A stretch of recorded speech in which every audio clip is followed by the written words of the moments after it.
Good afternoon. Welcome to another episode of Eureka Moments by eCirkle. I'm Ram Kevalur. And with me today is the most interesting personality I've probably met in 2025. I've known Anil for a long time. The most decorated musician of Chennai, I can say. While the Mozart of Madras title is already taken by A.R. Rahman, I'll call him the Tchaikovsky of Chennai. Oh God. Hopefully that sticks, Anil. Thank you so much, Anil, for giving us time today. Thanks, Ram. Anil, you are probably so multifaceted. I don't even know where to start. But, just to make things a little structured, I'll probably start from your origins, right? Born into a traditional Carnatic family with roots in Tamil Nadu, Mysore and all that. I'm sure most of them would have thought you would be the next Sickle or, one of those musicians who actually revels in, Carnatic music.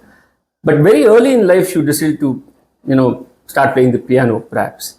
Was that something orchestrated in some way, serendipitous? How did that happen? The best part is I don't remember, Ram, because I apparently started playing the piano when I was 3. Wow. And I have absolutely no recollection of that. All I do know is that I had one of my uncles brought one of those toy keyboards when he had visited Singapore. And he came back to India. He brought as a gift for me a toy keyboard. These you used to get these VL tones just this small. And everybody thought that I would break it. It was just a toy, right? And I started playing some tune on it. And I was obsessed with it. And so my mother took me to my school. And the school, there used to be, there was a piano, and apparently, and I don't remember this, the first time they placed me on that piano, I apparently played Western classical music Tchaikovsky then on it. So, unfortunately in those days, Instagram didn't exist, but let us just say that had it existed, I would have been the most viral sensation of 1980. Super. But it didn't exist at that time. So, I will just say that music has always been something that's part of me. Nice. And luckily, I grew up in a household where music of all forms was appreciated. Not it has to be only South Indian, or they just loved music. Nice. And it was nice to have people who loved it. And the other beauty of growing up like that was that I didn't restrict myself to any genre playing on the piano. So I would listen to Carnatic music, I'd play it on the piano. I'd listen to SPB, I'd play it on the piano. Right? And I would, listen to Western classical music, play it on the piano. Little did I know that I would grow up to work with SPB. Little did I know that I would grow into bringing the Carnatic music into the piano and all of those things. Wonderful. But I think upbringing had a lot to do Or with it. it can say you were destined to be the piano player in some ways, if you believe in destiny. I think it was a responsibility that I was born with. So I would put it that way. Super, Anil. But you still were very grounded on Carnatic music in terms of the learnings that you had as Western classical music, because there was no other way to learn the piano at that time. I had to learn Western classical music, and I learned from very good people. Right. Carnatic music was always a part of the household, so I don't think I had a choice. Right. I had a father who would quiz us over the dinner table by singing kritis and then testing which ragam did I just sing and that kind of thing. So I grew up like that. Super. So I don't even know if I would call it grounding. I think that was the grammar on which we grew. Super. So how easy was it for you? In some ways, it's almost like you have a startup idea on something that is not very popular, and you still need to develop that into a meaningful package. It wasn't. I'll put it this way: nothing in life is easy if you are pursuing it in a deep way, right? So just like it's all very well to create a startup, right? To grow it and to sustain it and to actually make it successful is another thing. Correct. Right? Correct. You will have 1,000 startup ideas pitched at you. How many of them actually make it into, let us say, at least profitability and then sustained, right? So it's yes, I was born with a certain talent, right? So let's say we call that the seed that I was born with, correct. Right? It's a seed is a responsibility. That's why I use the word responsibility, right? So I can just celebrate the seed and go on rejoicing that I have the seed, right? You have to develop that seed. You'll have to then start putting it into action. You'll have to start seeking opportunities for it to collaborate, grow, learn, the fruits, etc. Correct. So that has always been hard, right? So while I had the benefit of good teachers, growing up in the early 80s in Chennai, you didn't have many people who would play the piano, or it's not a known instrument in this part of the world at that time. Correct. Right? Now, of course, everything has become very popular. Correct. So those are all challenges. Also finding opportunities and outlets to perform. Right? Correct. That didn't exist. Right? You couldn't get onto a sabha and just play the piano that easy. And that is what I'm doing today. Yeah, right? I literally brought the piano kicking and screaming into a sabha. Right? So somebody had to do that. Correct. It turned out to be me. Right? So somebody needs to see the blue ocean for what it is. Correct. And go and create the enterprise. Correct. When you create the enterprise, the ecosystem will automatically form around it. Super. That is what has happened. So in many ways, truly disruptive, or a disruptive. You have to be, right? Yeah. I would call it radical, not just disruptive. Correct. So, yeah. So just moving on, I mean, like any other family. Because it's you, I'm doing the startup vocabulary in the middle of the... Absolutely. Yeah.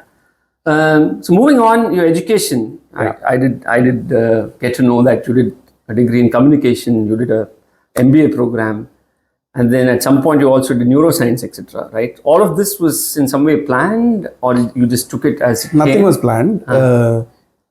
So, like all good South Indian children who study well, Yeah.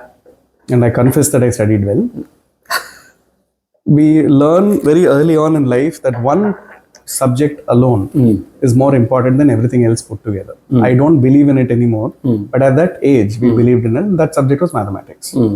And unfortunately for me, I did quite well in mathematics. So if you are a child growing up in a South Indian atmosphere, and if you are good in mathematics, unfortunately your life becomes complicated, because then you're expected to do serious disciplines and get into serious institutions. Correct. If you are not good at mathematics, you will automatically become creative. This is a different thesis and a different theory for me. But I did well in mathematics. And since I was very serious about music, I said I will not do engineering and I will not do science, because I didn't want any choice that prohibited me from continuing my music in any way. Nice. And therefore I did economics, which was the compromise for me between taking the social sciences but still with mathematics in it. And that is what I did. Super. And that led me to a series of choices. I think communications, and then later on going into Columbia, understanding information processing, consumer behavior, and then finally neuroscience. I think all came out of my natural curiosity, which kept me deeper and deeper into questioning the way human beings think and behave. Super. Right? And at every juncture of that, I think the only thing that I was conscious about is music should be there in some way. So even in the study of neuroscience, it was how does music affect the way the brain processes information. Nice. Right? Even in consumer behavior, my topics was always, so why do we listen to the kinds of music we listen to? How does it affect our choices? Right? So I would bring in music into every aspect of it, and I think it's a bit of a cheat. I would call it my cheat sheet, right? My bit paper, to make sure that music was always put into every file that was there. Correct. That was about it was in some way not only your comfort zone but also your passion. Always. Right? You made sure that was a permanent fixture of whatever you do. Right? Either it found me or I consciously chose it. Right? I think that was always there. Super. And music has always been an easy way for me to unlock interesting conversations, unlock new friends, unlock new experiences. Correct. Right? If I had been only academically oriented, I'm not sure I would have cultivated the rich network of friends that I have over a lifetime. Absolutely. And it's very interesting you say this, Anil, because to me music and tech in a big way permeates all boundaries. Right? You talk technology, they're universal. It's universal, right? And I think you have used both to create a future for yourself in entrepreneurship too, right? You've dabbled with a bunch of things, starting with Rhapsody and then Crew. Can you just double click a little bit on how your entrepreneurial journey started? So I think, like you said, Ram, if you're a musician looking to be a performer, you're an entrepreneur by design, right? So I think the DNA was already there to get into that. My father was an entrepreneur, so I think it was all, watching him has been a blueprint for however, despite the fact that he went through his own failures, went through his own challenges, for me, I don't think there was any other way of thinking about life. So that was already already a condition that was there. Rhapsody was pretty much the basis of what some of my doctoral level work was, which was looking at how music affects the brain. And those were still early days where we were looking at how neuroscientifically, the brain responds very differently to music, right? So it's not just about how music, some people say, oh, if I listen to music, I feel calm and relaxed. All forms of music don't make you calm and relaxed. That's correct. Right? I mean, there's rock music which can Chanda make you then definitely excited, does not. chanda music can make you feel different, kuttu music will make you different. I mean, it's very difficult to generalize. Music is obviously making your entire body, right, move very differently to it. And those were the early days where studies were beginning to show how exactly the brain is getting affected by music and so on. And I found that a very fascinating area of study. Coming into practice, I said, look, if music is making the brain more intelligent, right? It is engaging so much of the brain. It's making the cells more active. It's actually synthesizing different parts of the brain and making the brain function more efficiently. Why are we not using this in education more, right? I always felt that being a musician helped me a lot as a child, because understanding patterns in mathematics came quicker. Correct. Right? Correct. Understanding conceptual similarities in abstract concepts in science made it much faster, because the brain synthesizes information differently when you're a musician. True. Right? Very true. And I'm able to recognize patterns quickly, right? So I could be some background music playing in the elevator or in the aeroplane or in a hotel lobby. The brain for me is already conditioned to quickly recognize what it is, seeing whether it's a major scale or a minor scale or what ragam it is. It's all automatically conditioned. Correct. Right? Somebody else is just listening to it as a sequence of notes. Correct. I'm actually listening to it as an embedded pattern. Correct. Right? Now, imagine if that intelligence can actually be applied, right, in early childhood education, right, to make the classroom more vibrant and creative. Right? It started for me by accident. So what happened is that in 2009, I received the Sangeet Natak Academy National recognition for music in creative and experimental music. It's a national honor. And as part of that, they sometimes send you out to schools as chief guests, to inspire. Correct. Right? Most of the time we are quite scared as to what we're going to say. And one of those sojourns was to the town of Tiruvarur in Tamil Nadu, which is kind of like the birthplace crucible Musical. for South Indian classical music. And I was very, very excited, because it's a place that means a lot to me as a musician. And going in there, I went to a government high school and I asked the children who are the trinity of South Indian Carnatic music, which is Tyagaraja, Muthuswami Dikshita, and Shyama Shastri, who are all born within 5 kilometers of that very location I was in. Right. And we had a laugh, and one of the children got up and said Namita, Nayantara, and Shriyasa. And we all had a laugh. We had we joked about it. And I said, because it was in Tamil, I said mover. Correct. And I said, I didn't mean that mover. Correct. Right? I mean, Isaila mover. So then somebody said Ilayaraja, somebody said Rahman. I mean, it was going in that direction. Right? And you were actually sitting in Tiruvaya. In Tiruvarur. Right? So I mean, everybody has some point of inflection where it's a calling. Right. And I said, something's not happening. Right. Yeah. So this is not on. Right. Yeah. So, and I went back to the drawing board. I actually did something crazy. When I think about it now, I realize where the roots of entrepreneurship come from. I actually spent about 3 months going and visiting music classes in schools. Wow. So I would just call up school principals, through friends, through people I knew. I'd say, I just want to come and sit in on the music class. And people are like, oh, musician is coming, very good. You can make him do a workshop. So I said, whatever excuse, just go to schools. And this was across genres. And I discovered that out of the 70 to 75 odd schools that I would have visited, music class itself did not exist in at least half of them. Right? It had to be created because I was visiting. Right? And these were primary classrooms. Correct. In some cases, music class was there, but in name. Right? So what's happening is, you have some teacher who's a maths teacher or a history teacher who's doubling up and teaching some bhajans or teaching some songs. Very true of many government schools. No, this was private schools. This was very good CBSE private schools as well. And then there was, of course, the wonderful example where it's one of the schools in E Road, I remember, hot 42 degrees centigrade, and the children were being asked to sing It's beginning to look a lot like Christmas and the air is filled with snow. And for me, the point is, I've spent 4 to 5 years in Colombia looking at how music affects the brain and what cognitive development can happen. And you have that at one end of the spectrum. Correct. And then you're singing, it's beginning to look like a lot like Christmas and the air is filled with snow. What is this disconnect? Whereas we all know that children love music. Right. So why is the love in music being beaten out of the child in school? Whereas I remember at that time, one of the songs was Google Google Panni Paathen Ram Kevalur. I remember I sang that and all the children sang with me, not perfect, pitch perfect, every word. Super. And the music teacher is saying, how are they singing with you? And I said, that's because they're singing a song they like. Correct. Okay. Correct. So, not to belabor this, Right. I said, look, we have an opportunity here. Yeah. Can we use music, creativity, visual art in different forms to help children enjoy the education experience? This is not teaching music. Correct. How can I use music as an input to help them with understanding concepts in science or maths or whatever? How can the brain become more active? Right. And that is how Rhapsody was begun. It's one of India's first programs in looking at how music, visual art, and creative intelligence as a concept can be seeded into the very young to help them with their learning in other subjects. Super. Use music to, so making STEM into STEAM, which now the education policy is calling art integration, and Correct. it's become a popular thing. Super. So that was the Rhapsody journey. And you laid the foundational stones for this more than a decade ago. Yeah. Super. Very visionary. So, yeah. And it spread, especially in government schools. We did impact studies.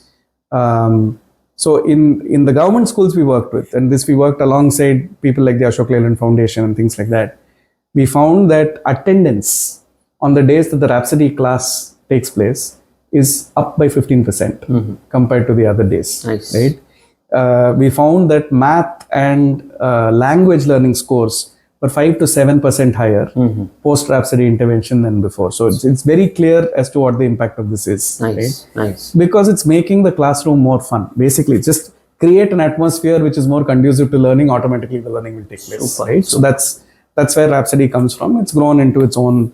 And you are present pan India today, or South mostly India mostly. South India mostly. Yeah. But it's as a curriculum. It's now being adopted as a teacher training module in different parts of the country. Nice. Crew was started as a response post-pandemic in the year 2023. 2022 is when we sort of ideated it. 23 January is when I founded it and went live. Crew is a response to saying, look, the world is changing in terms of how education should be looked at. Education should be modular, should be more creative, should be more collaborative, should be looking, outward. And we said we have this huge demographic dividend in this part of the world. Many of them don't have access to what is best in class. So we talk about AI, we talk about deep tech, we talk about all kinds of things. Correct. In all our conferences. This is not reaching the high school classroom, it's not reaching the middle school classroom, and many of the times the gaps are in the teaching system itself or the curriculum. And even if the curriculum says that you don't have the right people to come and teach these kinds of things at a school level.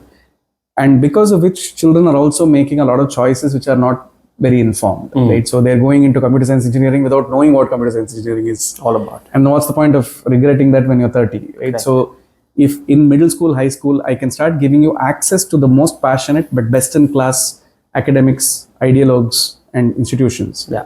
then it opens my eyes, right?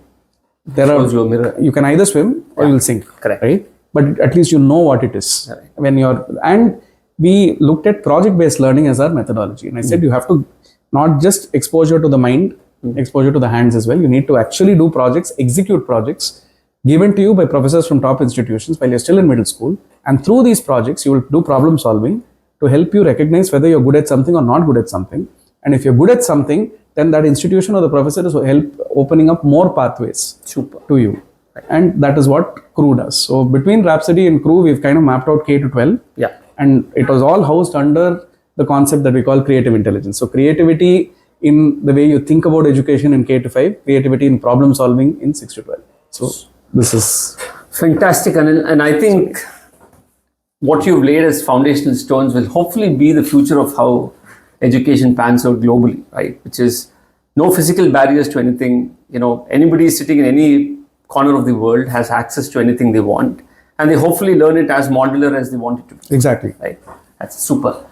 Now, I just want to juxtapose music and learning and entrepreneurship a little bit, right? Creativity, perseverance, hard work, leadership are all common to all these things, right? Now, how do you approach your endeavors, right? As an example, do you give your entrepreneurship efforts a similar template of design thinking as you would do towards your music creation? Mostly, yes. Yeah? I'll put it this way, more than just saying music, I would say as a performer. When you put yourself on stage, you're taking a big risk. The product is yourself, right? You're either going to sink or you're going to swim, right? And once you're out on stage, you got to play to the audience that you're playing to. Call that your TAM, right? Or in fact, in this case, it'll be the song. Not even the TAM, right? So you're playing to your song, right? Your song is a paying song. Has paid tickets to come and listen to you. So you're on stage, you've got to perform. You're taking a risk there, right? If you're taking a risk there, you have to keep in mind multiple things. One is, what is the taste and preferences of the person that I'm performing to? Who are all the stakeholders I need to bring into the ecosystem to make sure that this goes smoothly? Which means I need to work with vendors, providers, collaborators, all of that, right? My co-artists, everybody needs to be part of this. The audience, we've already spoken. And at the end of it, it's high risk, high reward, right? So if you really think about it, there's nothing very different between that, and the product is yourself, right? The product is whatever art you're presenting on stage. So and you have to constantly keep innovating in that, otherwise you die. You can't keep on repeating the same product over and over again. Your consumers will move to something competitive. Very true. So when you look at it, it's pretty much the same thing. Right? And interestingly, Anil, you've chosen a bunch of different partners to perform with. Like, we sit in many startup forums, and then when you don't have a co-founder and you're solo, there are that many more challenges that come to the table. Now, you have played with a variety of partners. How do you go about choosing who you want to collaborate with? Some of them have happened by sheer good luck.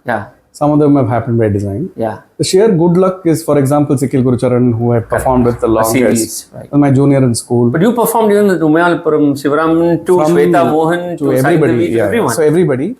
And I have been lucky that they've all been very nice to me. So I think most of these collaborators have just been good luck. And I'm lucky that they all like me and they continue to work with me, many of them. Some are by design. Some are people I have chosen, I have sought because I like something in what they do.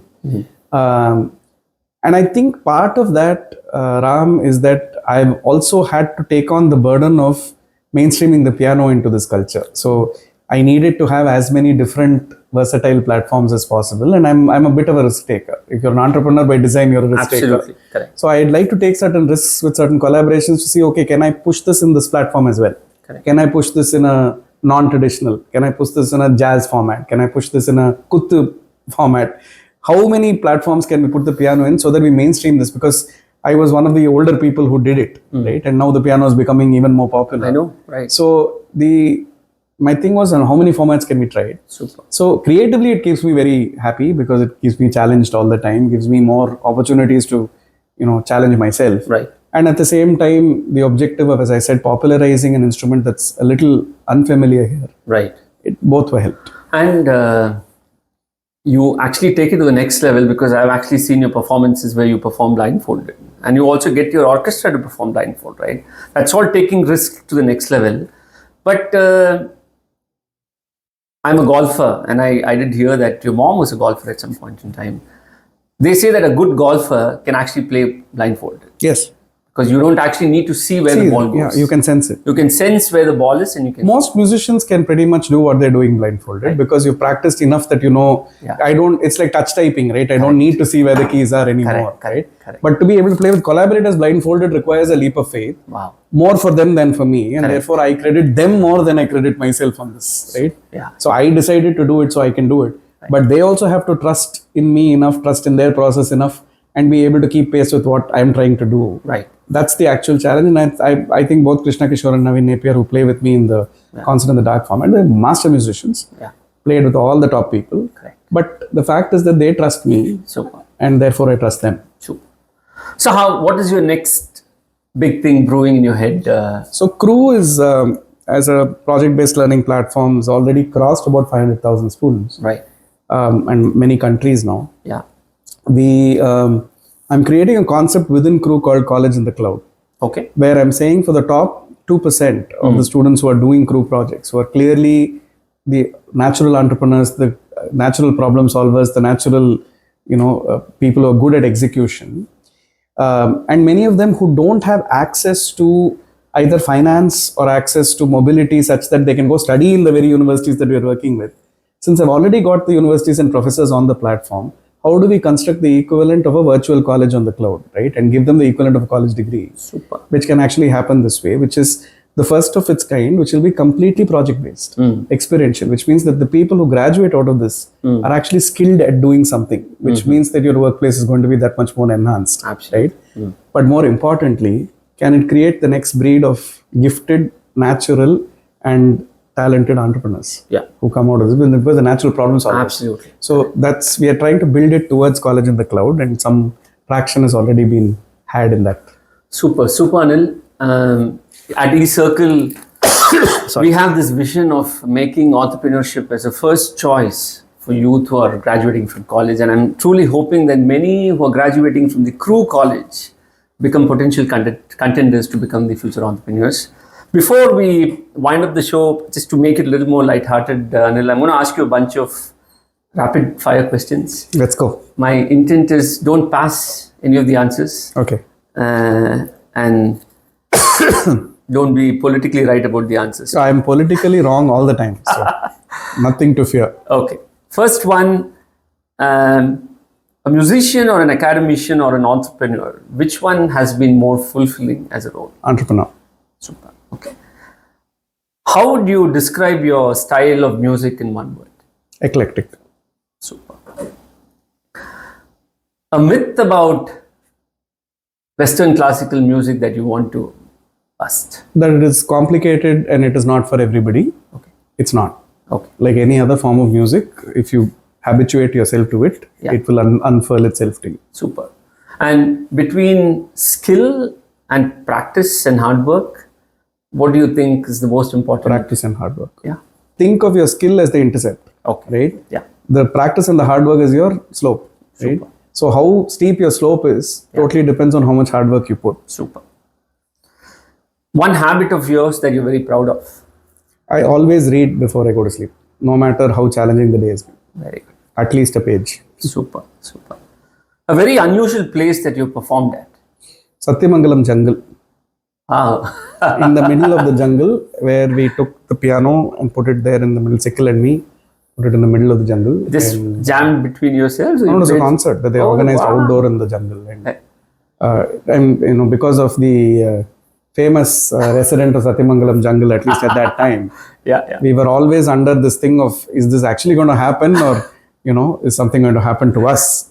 And it went off well, and it was very interesting, eclectic crowd that we performed. This was during the time when he was acting? When he was there, Oh, super. Your one-line vision of what the future of education is going to be? Education is going to be modular. I think education is going to be the harnessing of technology with natural creative skills. So we have to embrace technology more than before. Technology is not a substitute for education. It is a tool. I think the future of education lies in knowing exactly how optimally to use that technology. So structured schooling, is that a concept? 100%. I don't think there's a substitute to schooling. But schooling in its design and schooling in its structure needs to change. What would Anil of today, if you had a choice and a chance to time travel and go back 30 years, what would the Anil of today tell the Anil of 1990? Don't waste so much money on Brill cream. Very funny, Anil. And finally, any dream collaborations you are waiting to happen? The one dream collaboration that cannot anymore happen is with Zakir Bhai.